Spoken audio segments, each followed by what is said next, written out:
Technical സൈഡൊക്കെ ഇഷ്ടമുള്ളതുകൊണ്ടാണോ ആ area focus ചെയ്ത് തന്നെ ചെയ്യാൻ തുടങ്ങിയത്?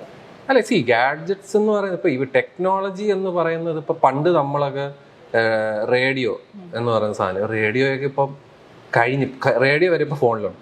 അപ്പം അത്രയും എവല്യൂഷൻ നടക്കുന്ന ഒരു സംഭവമാണ് ഈ ടെക്നോളജി. അപ്പം ഞാൻ പറയാം, ആ ഒരു ഇൻട്രസ്റ്റ് പണ്ട് തൊട്ടേ ഉണ്ട്. നമ്മൾ ആ ട്രാൻസിഷൻ നല്ല രീതിയിൽ കണ്ട ജനറേഷനുമാണ്. അതായത് ഇപ്പൊ ടി വിയിൽ വന്നതാണെങ്കിലും സെൽഫോൺസിൽ വന്ന മാറ്റമാണെങ്കിലും എല്ലാ മാറ്റങ്ങളും വളരെ അപ് ക്ലോസ് ആയിട്ട് കണ്ടു വന്ന ആൾക്കാരാണ്. അപ്പം ഇനി എന്തെന്നുള്ളൊരു ചോദ്യം is always there in tech. അപ്പം അത് എനിക്ക് ഭയങ്കര ഇൻട്രസ്റ്റിംഗ് ആയിട്ടുള്ളൊരു എന്താ പറയുക, എന്നെ ഭയങ്കരമായിട്ട് ഇൻട്രസ്റ്റിംഗ് ആയിപ്പിച്ചത് ആ ഒരു കാര്യമാണ്. അപ്പൊ ഈ യൂട്യൂബിലേക്ക് ഫുൾ ടൈം ആയപ്പോഴത്തേക്കിനും ആരും ചോദിച്ചില്ല എന്തെങ്കിലും ജോലിക്ക് പൊക്കൂടെ? ഉറപ്പായിട്ടും എല്ലാരും ചോദിക്കുന്നതാണ്, എന്താ ജോലി? ഞാൻ ഇതൊരു വീഡിയോ ഇടും, താഴെ ഒരു 10 പേരും ചോദിക്കും എന്താ ജോലി. ഞാൻ പറയും, ഇതാണ് എന്റെ ജോലി. എല്ലാ ദിവസവും ഇങ്ങനെ വീഡിയോ ഇടുന്നത് ഒരു ജോലി തന്നെയല്ലേ. അത് ആൾക്കാർക്ക് അത് അക്സെപ്റ്റ് ചെയ്യാൻ എവിടെയോ ഒരു മടിയാണോ, അല്ലെങ്കിൽ അവരതൊരു കൗതുകത്തിന് വേണ്ടി ചോദിക്കും, എനിക്കറിയത്തില്ല. എല്ലാവരും ചോദിക്കാറുണ്ട്. ഞാൻ ഒരു ലൈവ് ഇട്ട് അപ്പ വരും, ജോലി എന്തോന്നു ജോലി എന്തോ. ഞാൻ ഇവിടെ ഇതാണ് ജോലി. എന്നാലും എനിക്ക് ജോലിയും കൂലിയും ഇല്ല എന്ന് എന്നെ കൊണ്ട് തന്നെ പറയിപ്പിക്കാൻ വേണ്ടി അവര് ഒരു സാഡിസ്റ്റിക് സംഭവമാണ് അത്. ഇവർക്കൊക്കെ മറുപടി കൊടുക്കാറുണ്ടോ? എന്നിട്ട് ചിലർക്ക് കൊടുക്കാറ്, ഞാൻ ഇത് തന്നെയാണ് ഒരു ജോലി എന്ന് പറയുന്നത്. നമ്മൾ അത്രയും പറയുന്നു, പക്ഷെ അവർക്ക് വേണ്ടത് ഇവന് ജോലി ഇല്ല എന്നുള്ളത് കേൾക്കാനുള്ളൊരു സുഖമാണ്. ആൾക്കാർക്ക് അതൊരു കൗതുകമാണ്. ഇത് സത്യം പറഞ്ഞാൽ ഇതൊരു പ്രൊഫഷൻ തന്നെയാണ്. നല്ല രീതിയിൽ ചെയ്യുകയാണെങ്കിൽ YouTube is definitely a good place. You can earn money. പിന്നെ നമുക്കിട്ട് അല്ലെങ്കിൽ ആ കിട്ടുന്ന കാശ് എന്നൊക്കെ പറയുന്നത് ഭയങ്കര പറയുന്നത് നമ്മളൊക്കെ നാട്ടുകാരൊക്കെ വിചാരം 10 ലക്ഷം 15 ലക്ഷം ഒക്കെ എടുത്ത് ഇങ്ങനെ പോക്കറ്റ് വെച്ചിട്ട് അമ്മാണിനെ മാടുകയായിരുന്നു. നമുക്കറിയാം സത്യം. അതുപോലെ ഈ ഒരു ഫീൽഡിൽ നിൽക്കുന്നവരൊക്കെ അറിയത്തുള്ളൂ. പക്ഷെ ഞാൻ നമ്മുടെ കാര്യങ്ങൾ നടന്നു പോകും. പിന്നെ ഇതൊക്കെ വെച്ചിട്ട് ഒരു മറ്റേ കുടുംബമൊക്കെ ഉണ്ടാക്കുമെന്നൊക്കെ ചോദിച്ചാൽ എനിക്കറിയാം. അതിനുള്ള ഇത് വന്നിട്ടില്ല. എക്സ്പെരിമെന്റിന്റെ ആളാണോ? അതായത് ട്രൈ ഔട്ട്, അതായത് എന്താണെങ്കിലും ട്രൈ ഔട്ട് ചെയ്തിട്ടാണോ ഈ റിവ്യൂ പറയുന്നത്, അതോ അനലൈസ് ചെയ്തിട്ട് പറയുന്ന ഒരു ഇതാണോ? രണ്ടും ഉണ്ട്. ഒരെണ്ണം സെൽഫോൺ റിവ്യൂ എന്നുള്ള രീതിയിൽ ചേർന്ന് പ്രോഡക്റ്റ് യൂസ് ചെയ്തിട്ട് പറയാം. അല്ലാത്തത് എൻ്റെ ഒരു അനലൈസിങ് ഉണ്ട്. അപ്പം ഞാൻ പറഞ്ഞു, നമ്മൾ എല്ലാ ഫോണുകളും നമ്മളെ കൊണ്ട് മേടിക്കാൻ പറ്റത്തില്ല. അപ്പൊ നമ്മൾ എന്താ ബേസിക് ആയിട്ട് നമുക്കറിയാം. എൻഡ് ഓഫ് ദ ഡേ ഇപ്പൊ സോഫ്റ്റ്വെയർ നോക്കുകയാണെങ്കിലും സ്പെക്ക് നോക്കുകയാണെങ്കിലും എല്ലാം ഒരു ഫോൺ യൂസ് ചെയ്താൽ മതി, അല്ലെങ്കിൽ 2 ഫോൺ യൂസ് ചെയ്താൽ അതിൻ്റെയൊക്കെ തന്നെ സിമിലാരിറ്റീസ് വെച്ച് കുറച്ച് എന്താ പറയുക എക്സ്പാൻഡ് ചെയ്ത് പ്രോഡക്റ്റ്സ് ഇറക്കുന്നതേ ഉള്ളൂ. ഇപ്പൊ ഐഫോൺ ആണെങ്കിൽ ഐഫോണിലൊന്നും സോഫ്റ്റ്വെയറിലൊക്കെ ഈ പറയുന്ന റെവല്യൂഷണറി ആയിട്ടുള്ള ഒരു മാറ്റങ്ങളൊന്നും വന്നിട്ടില്ല. ഇപ്പം ക്യാമറ ഒരു 5% കൂട്ടിയിട്ടുണ്ട്, മറ്റേത് ഒരു 5%. ഈ 5% ഒന്നും ആൾക്കാർക്ക് മനസ്സിലാകത്ത പോലും ഇല്ല. ഇപ്പൊ 12 അല്ലെങ്കിൽ 11 എടുക്കുക, 12 എടുക്കുക, 13 എടുക്കുക. ഇതിൽ ഈ പറയുന്ന പെർഫോമൻസിന് വലിയ ചേഞ്ച് ഇല്ല. ഈ പറയുന്ന ക്യാമറയ്ക്ക് ഭയാനക ചേഞ്ച് ഒന്നുമില്ല. അപ്പൊ അതാണ് അനലൈസിങ് ഒരു പാർട്ടുണ്ട്. അത് വെച്ചിട്ട് ഞാനൊരു ഒപ്പീനിയൻ പറയും. അല്ലാത്തത് എന്നെ ഇൻട്രസ്റ്റിംഗ് ആയിട്ട് തോന്നും. അപ്പൊ എനിക്കൊരു പ്രോഡക്റ്റ് ഉണ്ട്, ഇതൊന്ന് റിവ്യൂ ചെയ്തിട്ട് ആൾക്കാർക്ക് പറയണം എന്ന് തോന്നുന്നത് യൂസ് ചെയ്തിട്ട് ചെയ്യാം. രണ്ടും ഉണ്ട്. ഒരു ചെറിയൊരു ഐഫോൺ മിനിയും ഉണ്ട്, ഒരു സാംസങ് S22 Plus. എത്ര കുറ്റം പറഞ്ഞാലും ഐഫോൺ തന്നെ ഉപയോഗിക്കുള്ളൂ എന്നൊക്കെയുള്ള കമന്റുകൾ കണ്ടിട്ടുണ്ട്. അതായത് ഇപ്പൊ ഈ 12 Pro അല്ലെ 12 മിനി അത് ചെറിയൊരു ഫോണാണ്. ഒന്നെന്ന് പറഞ്ഞാൽ ഇപ്പം എപ്പോഴും നമുക്ക് ഈ ചക്ക പോലെ ഇരിക്കുന്ന ഫോണും കൊണ്ട് നടക്കാൻ പറ്റില്ല. അപ്പം ഇതെന്ന് പറഞ്ഞാൽ പോക്കറ്റിൽ ഇരിക്കുന്ന പോലെ അറിയത്തില്ല. അതാണ് അതിന്റെ ഒരു ഗുണം. രണ്ടെന്ന് പറഞ്ഞാൽ എന്റെ പേഴ്സണൽ ഫോണാണ് അത്. മറ്റേതെന്ന് പറഞ്ഞാൽ ഞാൻ കുറച്ചു നേരം ഒന്ന് സമാധാനം വെച്ചാൻ വേണ്ടിയിട്ട് മാത്രം വെച്ചേക്കണം. അപ്പം ഇതിലാകുമ്പോൾ ഒന്നുമില്ല, എല്ലാം എൻ്റെ മറ്റേ പ്രൈവറ്റ് ഇൻസ്റ്റാഗ്രാം, അത് വളരെ ബോറിംഗ് ആണ്. അത് കഴിഞ്ഞിട്ട് പ്രൈവറ്റ് വാട്സാപ്പ്, അവിടെ എൻ്റെ കുറെ ഒന്നും സംസാരിക്കാത്ത ഒരു ഗ്രൂപ്പും കുറച്ച് ഫ്രണ്ട്സും, നമ്മുടെ സാധാ ജീവിതമാണല്ലോ. അതാണ് എന്റെ ഐഫോൺ. എന്നാലും 2 വാട്സപ്പും ഈ ഫോണും കൊണ്ട് സമാധാനം കിട്ടുന്ന ആദ്യമായിട്ട് ഒരാളാണ് പറയുന്നത്. ഉറപ്പായിട്ട്. ഇപ്പൊ മറ്റേത് ഐഫോൺ മിനി എനിക്ക് സമാധാനമാണ്. ബിക്കോസ് വലിയ കോളൊന്നും വരത്തില്ല. ആരും നമ്മൾ ഈ പേഴ്സണൽ കോൾ ആരും ചെയ്യാറില്ല. അതാണ് സത്യം. നമ്മളെ മറ്റേതാണ് മറ്റേ തുരാന്ന് മറ്റേ ഫോൺ വരികയും എന്റെ ആ നമ്പർ ആണെങ്കിൽ. ആരാ ഏറ്റവും അധികം അങ്ങനെ വിളിച്ച് ശല്യം ചെയ്യാറുള്ളത്? ഒരു കൗതുകത്തിന്റെ പുറത്ത് ഞാൻ ചോദിക്കുക. അതായത് ഇപ്പോ ഈ ശല്യമല്ല, ഒരു ദിവസം ഞാൻ തന്നെ ഒരു അബദ്ധം കാണിച്ചത്, എന്റെ നമ്പർ ഞാൻ ലീക്ക് ചെയ്തത്, അതോടെ തീർന്നു. അതോടെ എല്ലാവരും വിളിയോടെ വിളിയ. അപ്പൊ ഞാനിങ്ങനെ ചിലതൊക്കെ എടുക്കും, ചിലതൊക്കെ എടുത്തു കഴിഞ്ഞാൽ ഇവർ ഫോൺ വെക്കില്ല. ഇങ്ങനെ പറഞ്ഞോളൂ, നമ്മൾ എന്തെങ്കിലും ആവശ്യത്തിന് ഇരിക്കും. അപ്പോഴത്തേക്കും അയ്യോ. അപ്പൊ അങ്ങനെ ഇത് ശല്യമല്ല, അത് ഞാനായിട്ട് ഉണ്ടാക്കിയ ഒരു പ്രശ്നം. ആരെങ്കിലും വിളിച്ചിട്ട് ചോദിക്കാറുണ്ടോ ഈ ഫോൺ എടുക്കട്ടെ ആ ഫോൺ എടുക്കട്ടെ? ഇൻസ്റ്റാഗ്രാം മൊത്തം അതാണ്, അല്ലാതെ വിളിച്ച് എന്റെ കൂട്ടുകാർ ചോദിക്കും, അല്ലാതെ ഇല്ല. ഇപ്പം അതാ പറഞ്ഞു, ഇപ്പൊ ഇൻസ്റ്റാഗ്രാമിന്റെ റിക്വസ്റ്റ് പേജ് എന്ന് പറഞ്ഞ ഇതാണ്. 15,000 താഴെ, 30,000 താഴെ, 50,000 താഴെ, 1,00,000 താഴെ, ലാപ്ടോപ്പ്, ഫോണ്, അങ്ങനെ അങ്ങ് തുടങ്ങും. എന്നിട്ട് ഇവരെയൊക്കെ സന്മനസ്സോടെ സഹായിക്കാറുണ്ടോ? ഞാൻ ചില ദിവസങ്ങളിൽ ഞാൻ ഈ റിക്വസ്റ്റ് നോക്കാറുണ്ട്. ആ സമയത്ത് ഒരു 5 പേർക്ക് ഇങ്ങനത്തെ റിക്വസ്റ്റ് ഞാൻ അങ്ങനെ അത്രയും വിൻഡോ ഓപ്പൺ ചെയ്ത് വെക്കാറുണ്ട്. ഓൾറെഡി നമ്മൾ വീഡിയോ ഇടുന്നുണ്ട്, ഇപ്പൊ under 25K എന്നൊക്കെ പറഞ്ഞിടുന്നുണ്ട്. അത് കേട്ടിട്ടും അവര് പറയും ഈ ഫോണിന്റെ, അപ്പൊ എനിക്ക് മനസ്സിലാത്ത കാര്യമാണ്.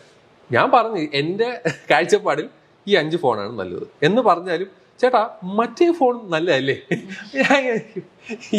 ഇവന്റെ അടുത്തല്ലേ ഞാൻ പറഞ്ഞു ഈ 5 ഫോണേ ഉള്ളൂ.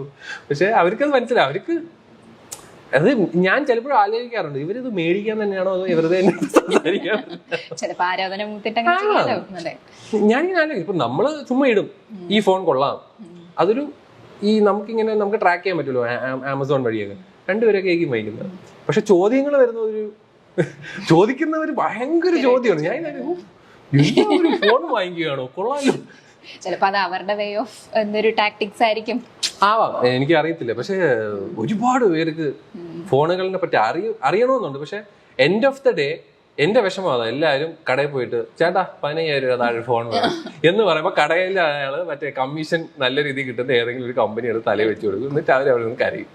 ഇതാണ് ഇവിടെ സംഭവിക്കുന്നത്. നമ്മളൊക്കെ ഇനി എത്രയൊക്കെ ആൾക്കാരെ എഡ്യൂക്കേറ്റ് ചെയ്താലും കടയിൽ പോവുക, ചേട്ടൻ്റെ അടുത്ത് ചോദിക്കുക. ഇതാണ് ഇവിടുത്തെ ഒരു സംഭവം. പിന്നെ കുറച്ച് പേരുണ്ട് നമ്മളെ കണ്ട് നമ്മളെ ഒരു ഒപ്പീനിയൻ എടുക്കുന്നത്. അവർക്ക് വേണ്ടിയാണ് ചാനൽ തുറന്ന് വെച്ചിരിക്കുന്നത്. പുച്ഛമാണ് മെയിൻ. അത് തന്നെയാണ് യൂട്യൂബിന്റെ ആ ഒരു കവറിലും പുച്ഛം. ശരിക്കും അങ്ങനെയാണോ സംസാരത്തിലും ഒക്കെ? ഏറെക്കുറെ ആണ്. എല്ലാത്തിനെയും പുച്ഛിക്കാറില്ല. ഇതാണ് ഞാൻ പറയാം, ഇപ്പൊ നമുക്ക് പുച്ഛിക്കേണ്ട അടുത്ത് പുച്ഛിക്കാം. ഇപ്പൊ നമ്മള് നല്ലൊരു സ്ഥലത്ത് ഇരുന്നിട്ട് അത് പുച്ഛിച്ചു കഴിഞ്ഞാൽ അടി കിട്ടും. ഇപ്പൊ തന്നെ കണ്ടില്ലേ, പുച്ഛം എന്നൊക്കെ പറയുന്നത് ഇത്തിരി അടി കിട്ടുന്ന ഏർപ്പാടാണെന്ന് നമ്മളിപ്പോ ഓസ്കാറിൽ വരെ കണ്ടിരിക്കുക.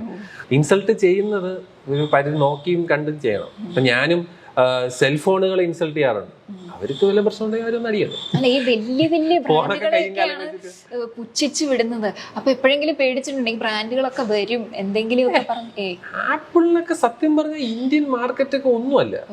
അവിടെ അമേരിക്കയില് കൊച്ചു കുട്ടികൾക്ക്, ഞാനൊരു വീഡിയോ കഴിഞ്ഞ വർഷം ഇട്ടായിരുന്നു, ഒരു പെങ്കൊച്ചൊരു ഒരു ലൈവ് ടെലിവിഷനിൽ ഒരു ന്യൂസ് ആങ്കർ പറയുന്ന, എനിക്ക് ഐഫോൺ വേണമെങ്കിൽ ഞാൻ അമ്മയടുത്ത് പറയുമ്പോൾ അമ്മക്ക് ഗിഫ്റ്റ് മേടിച്ചു തരും എന്ന് പറയുന്ന ഒരു മാർക്കറ്റ് അവർക്കുണ്ട്. അതുപോലെ അതാവാം യൂറോപ്പ് ആവാം, അല്ലെങ്കിൽ ഇപ്പൊ ദുബായ്, ഇപ്പൊ അറബി, സൗദി, ആ ഒരു കൺട്രിയിലും ഇതൊക്കെ തന്നെയാണ്. അവർക്ക് ഇറ്റ്സ് നത്തിങ്. നമുക്കാണ് ഇത് EMI എടുത്ത് കഷ്ടപ്പെട്ട് ഓരോ മാസം 5,000 രൂപ മറ്റേ ബാങ്കിൽ നിന്ന് പോകും, ദൈവമേ എന്നൊക്കെ പറഞ്ഞു നടക്കുന്നതാണ് നമ്മള്. അതാണ് ഞാൻ പറയാൻ ശ്രമിക്കുന്നത്. നമുക്ക് അത്രയും 1,00,000 രൂപയുടെ ഫോൺ എന്തിനാ? അതിന്റെ ആവശ്യമില്ല. പണം കാശുള്ള മേടിച്ചോട്ടെ, അത് നമുക്ക് അതിന് യാതൊരു പ്രശ്നവുമില്ല. അത് അവരുടെ ഇഷ്ടം, അവർക്ക് കാശ് പൊടിക്കാനുണ്ട്. പക്ഷെ ഞാൻ പറയുന്ന ഈ പാവപ്പെട്ട നമ്മളൊക്കെ IT-യിലൊക്കെ ജോലി ചെയ്യുന്ന, അല്ലെങ്കിൽ അവരെ കഷ്ടപ്പെട്ട് അതായത് ജീവിതം വെറുത്തുണ്ടാക്കുന്ന കാശ് 1,00,000 രൂപ എന്ന് പറയുന്ന ഒരു ഫോണിന് കൊടുക്കണോ എന്നുള്ളൊരു ചോദ്യമാണ് ഞാൻ പുട്ട് ഫോർവേഡ് ചെയ്യുന്നത്. അതാണ് ഞാൻ എപ്പോഴും പറയുന്നത്, വേർത്തല്ല. ഞാനൊരു IT-കാരിയാന്ന് മനസ്സിലായോ? ആണോ? അല്ല, എന്നെ നോക്കിയിട്ട് IT-കാരി എന്നൊക്കെ പറഞ്ഞു. അല്ല, ഞാൻ IT-കാരനാണോ ജനറലായിട്ട് അങ്ങനെ നോക്കി പറഞ്ഞതുകൊണ്ട് ചോദിച്ചത്. അപ്പൊ മാട്രിന്ന് കിട്ടുമോ? പുച്ഛം മൊത്തത്തിൽ പറഞ്ഞില്ലായിരുന്നു, റിസൾട്ടിലേക്ക് പോയായിരുന്നു. പുച്ഛം ഇസ് ഡെഫിനറ്റ്ലി ദേർ. അപ്പൊ പക്ഷെ പുച്ഛിക്കേണ്ട അടുത്ത് മാത്രമേ പുച്ഛിക്കാറുള്ളൂ. അല്ലാതെ ഞാൻ മനുഷ്യരെയൊക്കെ അങ്ങനെ പുച്ഛിക്കാറില്ല. വേണം എന്ന് വെച്ചിട്ടല്ല. ഇല്ല, ആരെ ഹേർട്ട് ഞാൻ ഇതുവരെയായിട്ട് പേഴ്സണലി ആരെ ഹേർട്ട് ചെയ്യണമെന്ന് ചിന്തിച്ചിട്ടില്ല. ഈവൻ ഇപ്പൊ ഞാൻ അങ്ങനെ ഒരു മിസ്റ്റേക്ക് വന്നെങ്കിൽ പോലും ഞാൻ അത് റെക്ടിഫൈ ചെയ്യാൻ ശ്രമിക്കുന്ന ഒരു വ്യക്തിയാണ്. ഞാൻ പറയും, നമ്മള് ആരെ ഇൻസൾട്ട് ചെയ്യില്ല. വിൽ മേക്ക് ജോക്സ് വിച്ച് അവർക്കത് ഒഫൻഡിങ് ആവാത്ത രീതിയിൽ മാക്സിമം നമ്മൾ ട്രൈ ചെയ്യും. അത് അപ്പം എനിക്കത് റോങ് എന്ന് തോന്നുന്നതിന് ഞാൻ 10 പേരെടുത്ത് ഒപ്പീനിയൻ ചോദിക്കണ്ടേ ഇതെങ്ങനെയുണ്ട്, അവര് ഓക്കെ എന്ന് പറയുന്നിടത്താണ് ഞാൻ അത്. പക്ഷെ അതിട്ട് മറ്റേ ഈ ലോലൻ സീരീസ് എന്നൊക്കെ പറഞ്ഞ് ഈ നോർത്ത് ഇന്ത്യക്കാരെയൊക്കെ കളിക്കണം, അതൊക്കെ ആ സാധനങ്ങൾ മാത്രമാണ് ഞാൻ ചെയ്യുന്നത്. ബിക്കോസ് നമുക്കൊരിക്കലും ഒരു റോങ് മെസ്സേജ് ആൾക്കാരിലോട്ട് എത്തിക്കാൻ താല്പര്യം. ഇപ്പൊ ഫോൺ ഞാൻ പറഞ്ഞില്ലേ, ഫോൺ അവരെ ആ ഫോണിനെ ഇൻസൾട്ട് ചെയ്തിട്ട് എന്ത് ചെയ്യാൻ? ഒന്നും ചെയ്യാനില്ല. പിന്നെ ഞാൻ കാശ് കൊടുത്ത് മേടിക്കുന്ന സാധനങ്ങളാണ് റിവ്യൂ. ആർക്കൊന്നും ഒന്നും പറയാൻ പറ്റില്ല. ഞാൻ കാശ് മുടക്കിയ പ്രോഡക്റ്റ് ആണ്. സ്വന്തം ഒപ്പീനിയൻ. ഇപ്പൊ ഈ എന്തെങ്കിലും പുച്ഛിച്ചതുകൊണ്ടോ അല്ലെങ്കിൽ സ്വന്തമായിട്ട് കമന്റ് പറഞ്ഞതുകൊണ്ടോ അല്ലെങ്കിൽ ഇപ്പൊ 10 പേരുടെ ഒപ്പീനിയൻ ചോദിക്കുന്നു പറഞ്ഞില്ലേ, അവര് പറഞ്ഞതുകൊണ്ടോ എപ്പോഴെങ്കിലും ഇട്ട വീഡിയോ ടേക്ക് ഡൗൺ ചെയ്തിട്ടുണ്ടോ?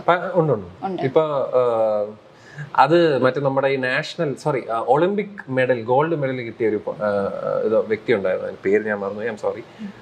പുള്ളി ജാവലിൻ ത്രോ ചെയ്താണ് ഗോൾഡ് മെഡൽ. അപ്പൊ ഞാൻ അതിനെ കുന്തം എന്ന് പറഞ്ഞു. ഈ പറഞ്ഞത് സത്യം പറഞ്ഞാൽ ഞാൻ എന്നാ വീഡിയോ ഇട്ടിട്ട് ഞാൻ പുറത്തുപോയി. അപ്പൊ ഞാൻ പിന്നെ ഫോണിലോട്ടൊന്നും ശ്രദ്ധിച്ചില്ല. വൈകുന്നേരം വരുമ്പോ എന്റെ ദൈവം, ഞാൻ ആന്റി നാഷണലും പല സാധനങ്ങളുമായി. ഈശ്വര. അപ്പം ഞാൻ ആദ്യം ഒരു മെസ്സേജ് കണ്ടപ്പം നീ ഇങ്ങനെ പറഞ്ഞത് മോശം. അപ്പൊ ഞാൻ പറഞ്ഞു നീ കാണണ്ടേന്ന് പറഞ്ഞു. അത് കഴിഞ്ഞ് താഴെ പോകുമ്പോ ഇവരൊക്കെ എന്നെ ആന്റി നാഷണൽ ആകുക. അപ്പൊ ഞാൻ വെച്ചു ഇത് വെച്ചിട്ട് എനിക്കൊന്നുമില്ല, നാളെ 10 എണ്ണം വേറെ ഇട്ട് ഞാൻ അപ്പൊ ഡിലീറ്റ് ചെയ്തതും ഒരു പടയങ്ങ് വന്ന് എനിക്ക് വീഡിയോയെ ഏറി കയറ്റലായി. അപ്പൊ ഞാൻ സത്യം പറഞ്ഞാൽ അത് ആരും പറയാതെ തന്നെ അന്ന് അത്രയും ആൾക്കാർ അത് പറഞ്ഞുകൊണ്ട് ഞാൻ അത് വേണ്ടാന്ന് വെച്ചാൽ. അങ്ങനെ വേണ്ടാന്ന് വെക്കുന്ന പല സാധനങ്ങളും ഉണ്ട്. ബിക്കോസ് നമുക്ക് ഞാൻ പറയില്ല, അത് പോയി ഒരു കോണ്ടന്റ് പോയാൽ 10 കോണ്ടന്റ് നമുക്ക് വേറെ തലേന്ന് ഉണ്ടാകാം. It's nothing. പക്ഷെ അതേപോലെ നമുക്ക് അത്രേ ഉള്ളൂ, ആൾക്കാർക്ക് ഒരു റോങ് മെസ്സേജ് പറഞ്ഞത് തെറ്റാണെന്ന് തോന്നിയായിരുന്നോ? അല്ല, എനിക്ക് തോന്നിയില്ല. എന്താ ഈ ജാവലിന്റെ മലയാളം എന്താ? ഞാൻ നോക്കിയപ്പോ ഞാൻ റിസർച്ച് ചെയ്തപ്പോ പോലും കനം കുറഞ്ഞ കുന്തം എന്നാണ് അതിന്റെ പേര്. അതല്ല അതിന് വേറെ വല്ല ശിവശങ്കരനോ തങ്കപ്പനോ ഒക്കെ പേരുണ്ടെങ്കിൽ അല്ലെ പറഞ്ഞു തരാം. ഞാൻ കാര്യമായിട്ടും ചോദിക്കാം, അങ്ങനെ ഒരു പേരുണ്ടെങ്കിൽ എനിക്ക് പറഞ്ഞത് ഞാൻ അക്സെപ്റ്റ് ചെയ്തു. ബിക്കോസ് എന്റെ അറിവില് ജാവലിൻ എന്ന് പറഞ്ഞ കനം കുറഞ്ഞ കുന്തം എന്നാണ് ആൾക്കാർ മലയാളത്തിൽ പറയുന്നത്. ഇതിനെയാണ് ഇതുപോലെ കൊമ്പും പാലൊക്കെ വെച്ച്. പക്ഷെ ഞാൻ അത് ഞാൻ ഇപ്പൊ പറഞ്ഞ ടോണ് അതാണ്, അതുകൊണ്ടൊക്കെ തന്നെയാണ് ഞാൻ ഡിലീറ്റ് ചെയ്യുന്നത്. നമുക്ക് ആ തലവേദന വേണ്ട. നമുക്ക് ഞാൻ ആൾക്കാരെ ചിരിപ്പിക്കുക എന്നുള്ള, അല്ലാതെ ആൾക്കാരെ വെറുപ്പിക്കുക എന്നുള്ള പരിപാടി എടുക്കാറില്ല. ചിലവർക്ക് എന്തായാലും നമുക്കിപ്പോ നമ്മളെല്ലാം ചെയ്യുന്നത് പെർഫെക്റ്റ് അല്ല. കുറെ പേർക്ക് ഞാൻ ക്രിഞ്ചാ, എനിക്ക് കുറെ ക്രിഞ്ചുണ്ട്. അപ്പൊ എല്ലാവർക്കും അതുണ്ട്. പക്ഷെ കുറച്ച് പേർക്ക് നമ്മളെ ഇഷ്ടമാണ്, അവർക്ക് വേണ്ടിയാണ് സാധനം ചെയ്യുന്നത്.